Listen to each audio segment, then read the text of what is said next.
Yeah. So as you're walking through doors, um, because you're not thinking about whether or not you should or should not, uh, of course, the universe will provides for you. This is the beauty of it. In a friendly, miraculous universe, there is no wrong choice. Everything leads, all roads lead to Rome. Everything you do leads to holiness, to spirit, to fulfillment, to light. Okay? If you go into the darkness, when I went into the dark night of the soul, depression, the deeper and deeper I went, the more and more my thoughts and the pain and everything came to me saying, this is hopeless. I can't get out of this. I can't get out of this. Till I finally came to a place where all of a sudden it went, oh, I don't have to get out of this, do I? This is not what I thought it was, is it? This loves me. I'm okay here, aren't I? Not only am I okay, I'm free here, aren't I? Of course you are. You're free everywhere, Dale. Yeah. So thinking, once you start questioning your thinking and putting thinking really in the place where it is, which is, it's just a script. It's all these scripts that are about this theme park we're living in. And they're not reality. They're just how this, they only have really any meaning if you're committed to being a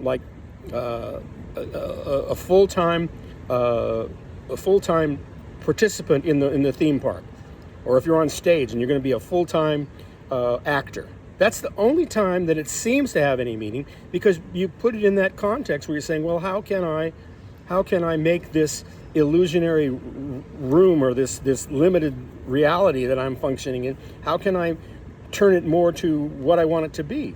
Without asking the question, of course, do I even care to do that? Do I want to put energy into something so temporal as that?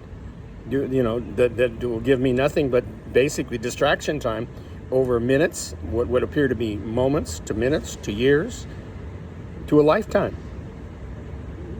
Most people would rather be distracted a whole lifetime. They would, especially than be awake. Okay? The good news is that's not possible. You have to eventually wake up. I don't know how that works with people who do that. I don't really need to know. I do need to know how it works with me, which is, I'm finding all the time with spirits saying, hey, you're asleep here. It's time to wake up. How's that going to happen? Oh, you'll see. I'm going, you don't have to do anything. I says, like spirits going, oh, no, you'll see. And generally, at first, you're not going to like it, Dale. Because you're going to want it to be like the way it was, and it is not going to be like the way it was at all. But then you will love it as you do. So thinking becomes something that you can use the language, you can use the scripts, you can do all the things you do in the world, but you have to take everything lightly. You have to be like in the Gospel of Thomas, Jesus was supposedly said, be passers-by. Be passers-by. That's what you need to be. You need to realize that you can participate in this world. You can love this world. You just can't get attached to it. Or you can get attached to it, but then you'll see what even that attachment, what it will do is it'll show you how you really don't want to be attached to it anymore. You want to let go. You want to be free again. Yeah. So AI, thinking, goal setting and dreams and visions. When those ended for me? When they ended, when I didn't have any vision anymore, and I didn't have any more juice, and I looked at things and I said, why would I what am I going to get out of that? I mean, I don't see how that's going to help me.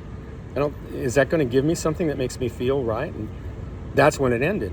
And that you'll find that with things in the world, that when as far as detached to things, once you start recognizing who you are, you detach quite easily, but it becomes from not your effort to detach, which is what, of course, on the world, it's everything. You don't want to be fat. Okay, and then you got to quit eating. You got to take some of these semi-glutides. You got to do all this stuff. You got to exercise. Right? Until the whole question of weight, and your body doesn't become an issue anymore. When you realize that you're beautiful the way you are, no matter how you look or how you appear. In fact, there's nothing that's going to make you better. Nothing's going to make you feel better about yourself. In the world, oh yeah, maybe for a while, if you can still attach to compliments, you can still attach to the things that you think you need to look like and act like and be like so you can fit in. As long as that's going on, what I'm telling you, as long as that's going on, go ahead and go with it. Yeah, go ahead and go with it.